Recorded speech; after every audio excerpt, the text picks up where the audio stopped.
नमस्कार, NB news देख रहे हैं आप। मैं हूं आपके साथ प्रियव्रत दीक्षित। स्वर्णिम मध्य प्रदेश छत्तीसगढ़ में आप सभी का स्वागत है। रुक कर लेते खबरों की ओर, जहां पर मुख्यमंत्री भूपेश बघेल ने संविधान निर्माता और समाज सुधारक भारत रत्न डॉक्टर भीमराव अंबेडकर की जयंती पर उनके चित्र पर पुष्प अर्पित किए और उन्हें नमन किया।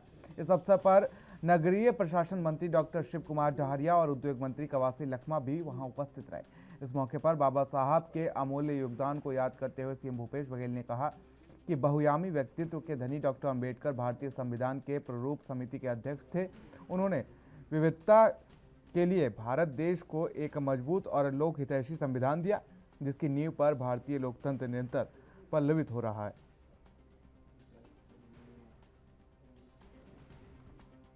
आज बाबा साहब भीमराव अंबेडकर की 121वीं जयंती उन्हें नमन कर रहा है, जहां उन्होंने सामाजिक, आर्थिक, शैक्षणिक, राजनीतिक समानता की बात उन्होंने कही। पूरे जीवन भर उन्होंने लड़ाई लड़ी पूरे समाज के लिए। भारत का संविधान है वो उनकी अध्यक्षता में बनी, तो भारत संविधान निर्माता के रूप में जानते हैं और उसमें हम सबको, प्रत्येक भारतवासी को राजनीतिक, आर्थिक, सामाजिक समानता का अधिकार प्रदान करता है। ऐसे बाबा साहब भीमराव अम्बेडकर, यहाँ चूंकि मूर्ति पुरानी पड़ गई है, कुछ हेयर क्रैक्स आ गए हैं, मैं नगर निगम को निर्देशित मैंने किया है कि स्थापित की जाए। जो देवेंद्र नगर में इनका जो हॉस्टल तो है, जून 2022 के बाद से केंद्र सरकार जीएसटी से राज्यों को राजस्व को हो रहे नुकसान की भरपाई बंद करने वाली है। ऐसी स्थिति ने छत्तीसगढ़ की चिंता बढ़ा दी है। मुख्यमंत्री भूपेश बघेल ने जीएसटी क्षतिपूर्ति को अगले 10 साल तक जारी रखने के लिए मांग उठाई है। मुख्यमंत्री ने इसके लिए प्रधानमंत्री नरेंद्र मोदी को पत्र लिखा है। मुख्यमंत्री ने कहा कि छत्तीसगढ़ जैसे उत्पादक राज्य के लिए यह बड़ा नुकसान है। उत्पादक राज्य होने की वजह से देश की अर्थव्यवस्था में हमारा योगदान उन राज्यों की तुलना अधिक है जो जीएसटी प्रणाली की वजह से लाभान्वित हुए हैं।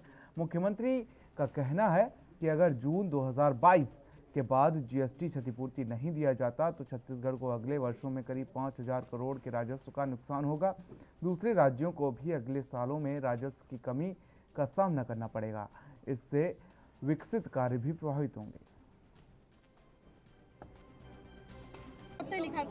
जून में 2022 जून में जीएसटी में जो हम लोगों को कंपनसेशन मिल रहा था वो बंद हो गया। मैंने प्रधानमंत्री को पत्र लिखा है कि भाई ये उत्पादक राज्यों के साथ नाइंसाफी होगी। तो वहीं स्वामी आत्मानंद अंग्रेजी माध्यम स्कूल में प्रवेश के लिए चल रही मारामारी के बीच मुख्यमंत्री भूपेश बघेल ने एक राहत भरा फैसला लिया है। आपको बता दें कि अब से आत्मानंद स्कूल में प्रत्येक कक्षा में 50 विद्यार्थियों का प्रवेश हो सकेगा। तो वहीं अभी तक यह संख्या केवल 40 तक सीमित थी। प्रदेश भर में इस समय 172 सरकारी अंग्रेजी माध्यम से स्कूल संचालित हैं। स्वामी आत्मानंद के नाम से संचालित इन स्कूलों में इस समय प्रवेश चल रहा है, लेकिन अधिकांश कक्षाओं के लिए आवेदन पत्र भी उपलब्ध नहीं है।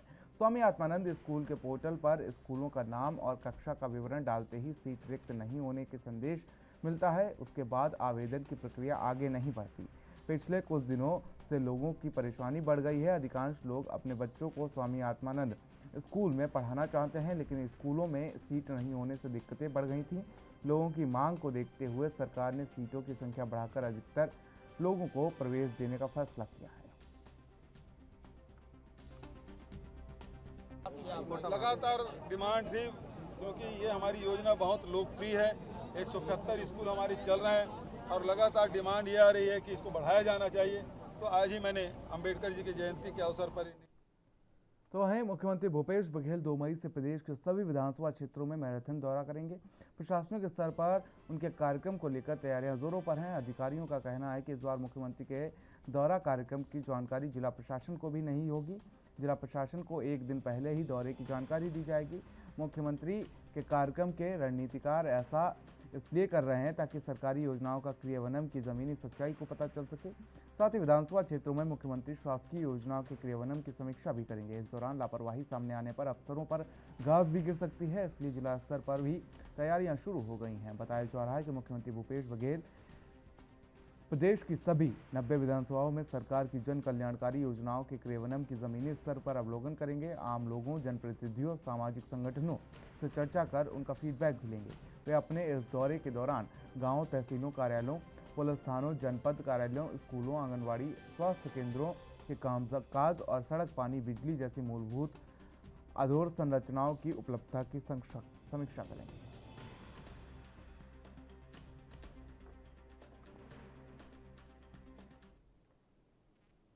तो वहीं छत्तीसगढ़ के महासमुंद पहुंचे केंद्रीय पेट्रोलियम और आवास मंत्री हरदीप सिंह पुरी का विरोध का सामना करना पड़ गया। जिले में दाखिल होते ही कांग्रेसियों ने महंगाई के विरोध में उन्हें काले झंडे दिखाए और नारेबाजी की और केंद्रीय पेट्रोलियम मंत्री स्थानीय कार्यक्रम में शामिल होने के लिए आज छत्तीसगढ़ के दौरे पर हैं। दरअसल लगातार बढ़ रही महंगाई को लेकर कांग्रेस ने केंद्र की मोदी सरकार के खिलाफ देश भर में हल्ला बोल रखा है। पेट्रोल, डीजल और रसोई गैस की बढ़ती कीमतों को लेकर कांग्रेस धरना प्रदर्शन कर रही है। इसी बीच आज केंद्रीय पेट्रोलियम मंत्री हरदीप पुरी का महासमुंद पहुंचने पर विरोध किया गया।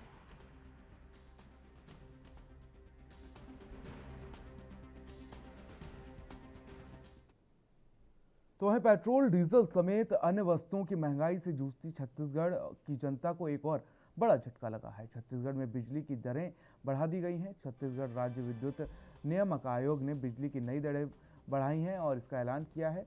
नई दरों के मुताबिक घरेलू उपभोक्ताओं के लिए 10 पैसे प्रति यूनिट की बढ़ोतरी की गई है। वहीं उद्योगों और अन्य सभी श्रेणी के उपभोक्ताओं के लिए बिजली के दर में 15 पैसे प्रति यूनिट की बढ़ोतरी की गई है।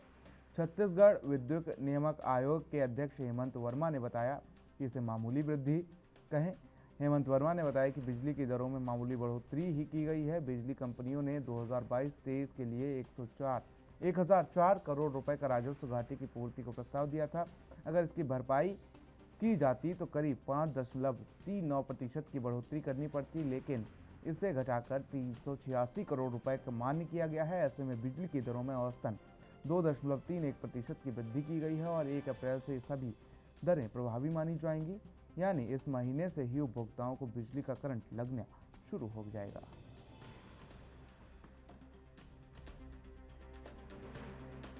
हर प्रकार से दिक्कत है। कुछ केंद्र शासन की महंगाई, अभी जो छत्तीसगढ़ शासन हम लोगों को बिजली बिल हाफ का नाम का वादा करी थी, अभी उसमें भी महंगाई हम लोगों के लिए बहुत तकलीफ होने वाली है। दिक्कतें तो आनी है, क्या करोगे, फेस तो करना पड़ेगा अब अपने वो लड़ाई चल रहा है उस हिसाब से डीजल पेट्रोल का रेट में विशेष ज़्यादा बढ़ोतरी नहीं हुआ है, अभी रुका हुआ है। तो अभी बिजली का दर बिल्कुल नहीं बढ़ना था। छत्तीसगढ़ शासन को देखना चाहिए, महंगाई बढ़ रहा है तो घरेलू जो उपभोक्ता हैं उनको 10 पैसे प्रति यूनिट और अन्य कैटेगरी के जो उपभोक्ता हैं उनको। तो छत्तीसगढ़ में बिजली के दाम बढ़ने पर कांग्रेस और बीजेपी नेताओं के बीच जुबानी जंग शुरू हो गई है। कांग्रेस ने बिजली के दाम बढ़ाने के पीछे केंद्र सरकार की नीतियों को जिम्मेदार ठहराया। वहीं बीजेपी ने बढ़ती महंगाई के बीच बिजली के दाम बढ़ाने का विरोध किया है। सरकार के प्रवक्ता और मंत्री रविंद्र चौबे ने कहा कि केंद्र सरकार पेट्रोल, डीजल के दाम बढ़ा रही है। बिजली संयंत्रों के कोयले की आपूर्ति ठीक से नहीं हो पा रही है, जिसके कारण बिजली के दाम बढ़ाने पड़े।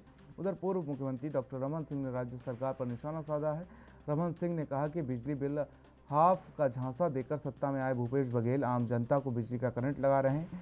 जनता एक झटके से उबर नहीं पाती है, तब तक सरकार नया झटका देती है। राज्य सरकार ने जो बिजली का झटका दिया है उससे जनता बर्दाश्त नहीं कर पाएगी। अगले साल होने वाले विधानसभा चुनाव में सीएम बघेल और कांग्रेस को घर बैठकर जनता राहत की सांस लेगी। उन्होंने कहा कि कांग्रेस सरकार महंगाई को लेकर तरह तरह की नौटंकी करती आ रही है। सीएम बघेल वैश्विक अर्थव्यवस्था की परिस्थितियों को नकारते हैं और दूसरी तरफ बिजली की दर बढ़ाकर आम जनता का खून निचोड़ने से परहेज नहीं करते। इधर प्रदेश कांग्रेस संचार विभाग के अध्यक्ष सुशील आनंद शुक्ला ने कहा कि बिजली की दरों में हुई नाममात्र की वृद्धि पर बिजली बिल हाफ योजना का लाभ आम जनता को मिलेगा। बिजली दरों में बढ़ोतरी के मुख्य वजह केंद्र सरकार की ओर से इंडस्ट्रियल डीजल के दामों में 25 रुपये प्रति लीटर की मूल्य वृद्धि है।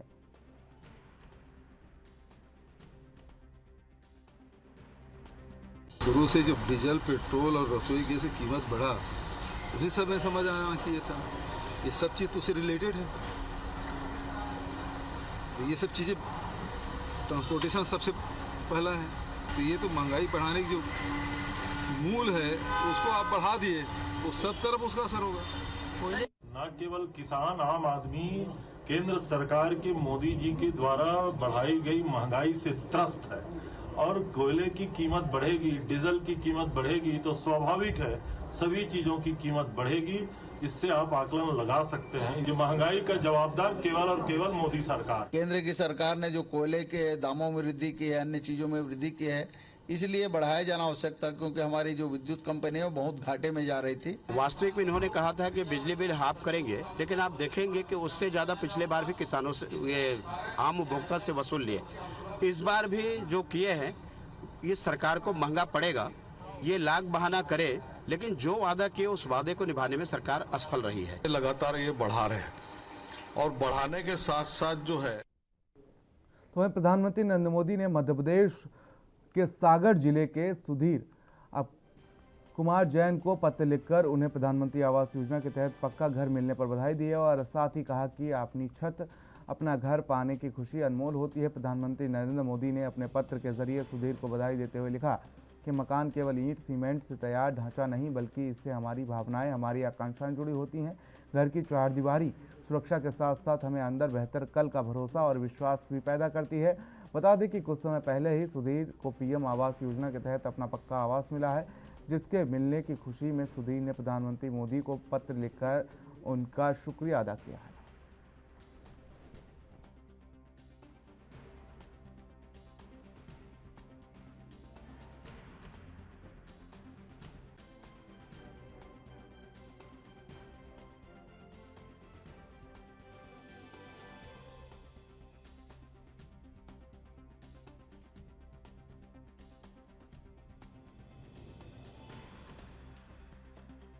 पहले हमारे पास मकान नहीं था, हम लोग के पहले हमारे पास मकान नहीं था, किराए के मकान में हम लोग रहते थे। और तो मध्य प्रदेश के मुख्यमंत्री शिवराज सिंह चौहान ने सामाजिक न्याय के प्रेरणा और देश को संविधान की अनमोल सौगात देने वाले बाबा साहब भारत रत्न भीमराव अंबेडकर की 131वीं जयंती पर जन्मस्थली अंबेडकर नगर महू पहुंचकर उनकी प्रतिमा पर माल्यार्पण कर उन्हें नमन किया। और इस दौरान सीएम शिवराज ने कहा कि बाबा साहब डॉक्टर भीमराव अंबेडकर ने सामाजिक न्याय, समरसता और समानता के लिए जो मार्ग दिखाया, उस पर हमें आगे बढ़ते रहना है और सभी को साथ लेकर देश का, समाज का विकास करना है। उन्होंने कहा कि मुझे ये कहते हुए प्रसन्नता का अनुभव होता है, पंचतीर्थ की संकल्पना में एक तीर्थ बाबा साहब की जन्मस्थली है। साथ ही मध्य प्रदेश में भी हम उनके बताए मार्ग पर सरकार चलाने का प्रयास करते हैं। बाबा साहब के जीवन में महत्वपूर्ण घटनाएं जिन स्थानों पर घटी हैं, उन पंच तीर्थों का निर्माण भारत के यशस्वी प्रधानमंत्री के नेतृत्व में बीजेपी की सरकार ने किया है।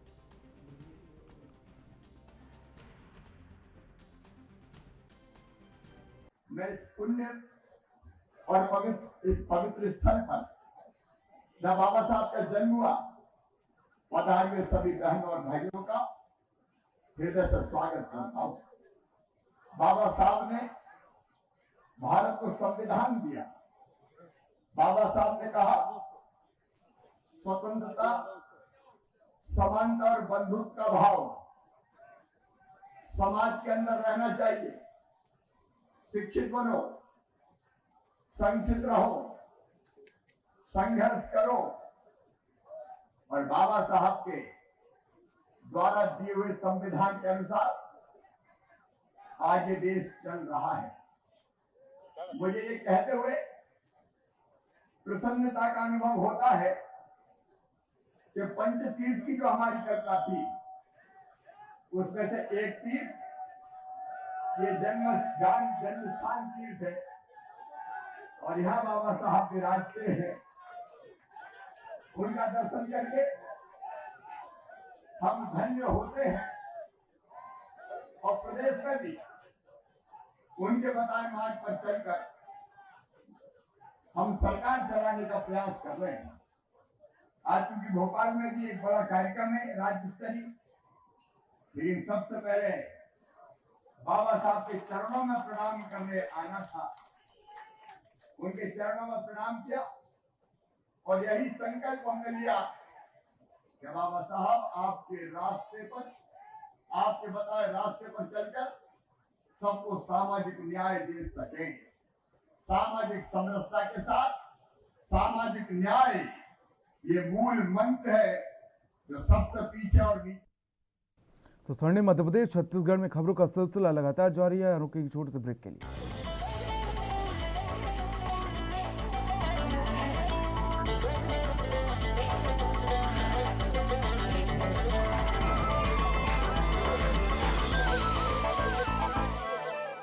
इसके बाद स्वर्णिम मध्य प्रदेश छत्तीसगढ़ में आप सभी का स्वागत है। रुक कर लेते खबरों की ओर, जहां पर आपको बता दें गृह मंत्री नरोत्तम मिश्रा ने बाबा साहब भीमराव अंबेडकर की जन्म जयंती पर उन्हें नमन किया और डबरा में उनकी प्रतिमा पर माल्यार्पण कर श्रद्धांजलि अर्पित की।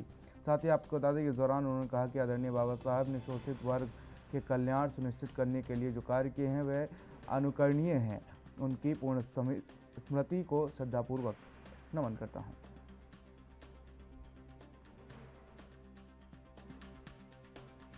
आज जन्मशती है। शोषितों को, पीड़ितों को, कमजोर वर्ग को उत्थान के लिए, जनजाति वर्ग के लिए जो उन्होंने कार्य किया वो अनुकरणीय है। आज उनके बताए मार्ग पर प्रारंभ करने का, स्मरण करने का, चलने का प्रेरणा देने वाले दिन है। उनके तो संविधान निर्माता बाबा साहब अंबेडकर की जयंती पर राजधानी भोपाल में भाजपाइयों ने पुष्पांजलि अर्पित की। बोर्ड ऑफ ऑफिस चौराहे पर बाबा साहब की प्रतिमा पर बीजेपी प्रदेश अध्यक्ष वी डी शर्मा समेत पार्टी के बड़े नेताओं और कार्यकर्ताओं ने माल्यार्पण किया। शर्मा ने कहा कि बाबा साहब सामाजिक समरसता के प्रेरता थे।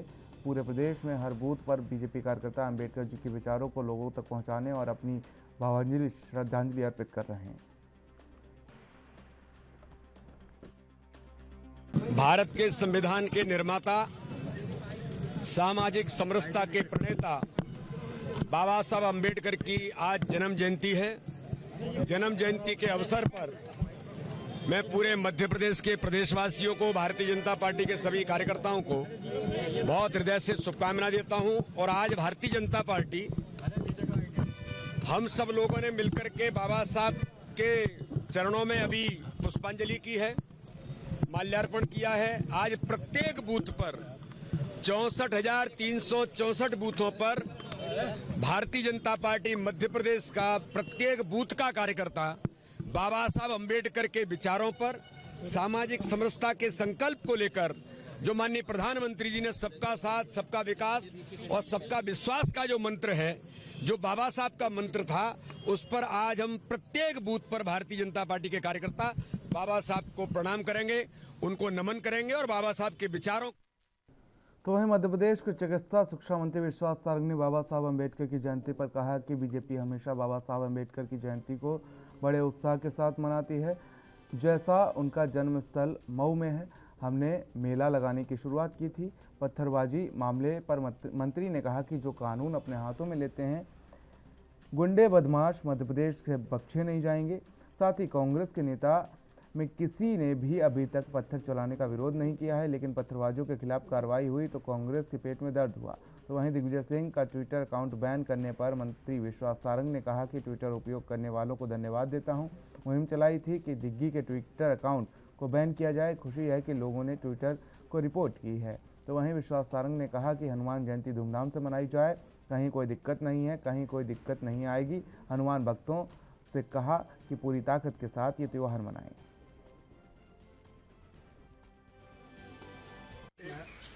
कल मैं इस बात के लिए सभी ट्विटर हैंडलर्स को, ट्विटर उपयोग करने वाले लोगों को बहुत धन्यवाद देता हूं कि कल मैंने एक मुहिम चलाई थी कि दिग्विजय सिंह जी के ट्विटर हैंडल को सस्पेंड किया जाए। और हमने रिपोर्ट की एक मुहिम चलाई थी कि सभी लोग रिपोर्ट करें कि दिग्विजय सिंह जी ट्विटर का उपयोग करके समाज में विघटन पैदा करना चाहते हैं। और मुझे बहुत इस बात की प्रसन्नता है कि मेरी मुहिम को बहुत सफलता मिली। और कल दिन भर हमारा हैशटैग रिपोर्ट बैन दिग्विजय ये दिन भर ट्रेंडिंग में रहा। लोगों ने ट्विटर से दरखास्त की, रिपोर्ट किया ट्विटर को कि दिग्विजय सिंह के ट्विटर हैंडल को बैन किया जाना चाहिए, उसको सस्पेंड किया जाना चाहिए, क्योंकि उसका ट्विटर का उपयोग कर दिग्विजय सिंह आगे अलगाव की बातें ना कर सकें। का टापू है, यहाँ हर त्योहार धूमधाम के साथ मनाया जाता है और हनुमान जयंती भी धूमधाम से मनाई जाएगी। कहीं कोई दिक्कत नहीं है, कहीं कोई दिक्कत नहीं आएगी।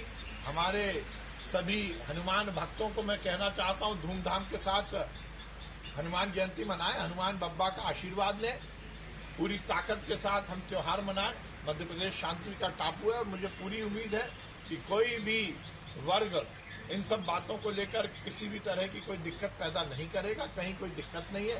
चंद लोग यदि त्योहार के माध्यम से मध्य प्रदेश की आबो हवा को बिगाड़ना चाहते हैं तो उनका हश्र क्या हुआ ये हमें खरगोन में देखने को मिला।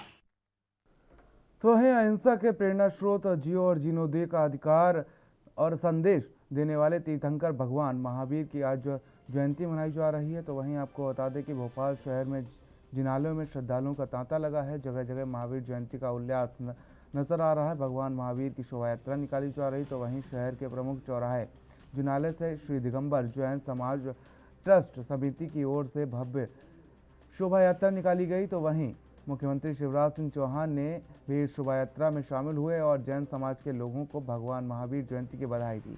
उन्होंने चौक जिनालय पहुंचकर शोभा यात्रा से पहले रथ में सवार भगवान महावीर की पूजा अर्चना की। समाज में प्रेम, सौहार्द और अहिंसा का पवित्र भावना को बढ़ाने के साथ ही जगत कल्याण के लिए प्रार्थना की।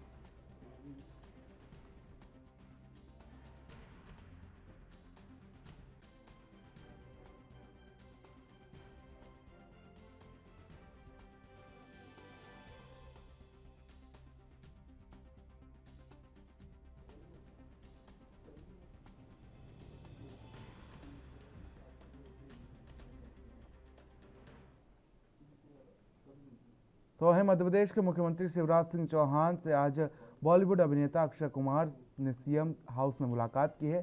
सीएम शिवराज सिंह चौहान ने सोशल मीडिया पर पोस्ट कर मुलाकात की जानकारी साझा की है। सीएम चौहान ने अपने ट्विटर हैंडल पर लिखा कि आज निवास पर फिल्म अभिनेता अक्षय कुमार से मुलाकात आनंदपूर्ण रही। इस दौरान कई मुद्दों पर चर्चा हुई। प्रमुख सामाजिक विषयों पर आपकी फिल्मों ने जागरूकता का संदेश दिया है। सीएम चौहान ने अभिनेता अक्षय कुमार और जैन इंजीनियर्स सोसाइटी के सदस्यों के साथ भोपाल के स्मार्ट पॉपुलर सिटी पार्क में गुलमोहर और अर्जुन का पौधा लगाया। एक्टर अक्षय कुमार अपनी फिल्म सेल्फी की शूटिंग के चलते इन दिनों झीलों की नगरी भोपाल में है। बीते दिन अक्षय कुमार ने प्रदेश के गृहमंत्री डॉक्टर नरोत्तम मिश्रा से मुलाकात की थी। अक्षय कुमार ने गृहमंत्री से मुलाकात कर प्रदेश में फिल्म उद्योग की संभावनाओं पर चर्चा की थी। वहीं अक्षय कुमार ने भोपाल के खाने और खूबसूरती की भी जमकर तारीफ की।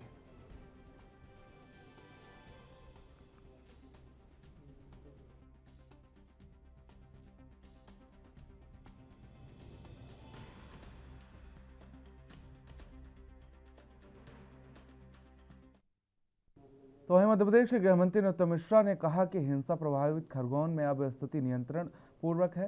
हिंसा के संबंध में अब तक 105 लोगों को गिरफ्तार किया गया है, 90 को जेल भेजा गया है। सोशल मीडिया पर कुछ भ्रामक खबरें संबंधित समाचार मिलने के बाद समस्त प्रदेश के एसपी को तत्काल वैधानिक कार्रवाई करने के निर्देश दिए गए हैं। अफवाह फैलाने वाले या कूटरचित वीडियो पर भी कार्रवाई की जाएगी। उन्होंने कहा कि प्रशासन को आने वाले त्योहारों पर अतिरिक्त सतर्कता बरतने के भी निर्देश दिए गए हैं।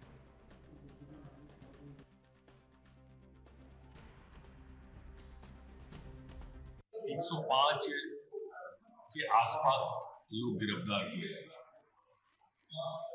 90 लोग अभी जेल चले गए हैं। सोशल मीडिया पर कुछ भ्रामक खबरें मिलने का समाचार आया है। समस्त प्रदेश के पुलिस अधीक्षकों को ये निर्देश दिया है कि सोशल मीडिया पर कोई भी अफवाह फैलाने वाला अगर वीडियो पाया जाता है या कूटरचित फेक वीडियो कोई डालता है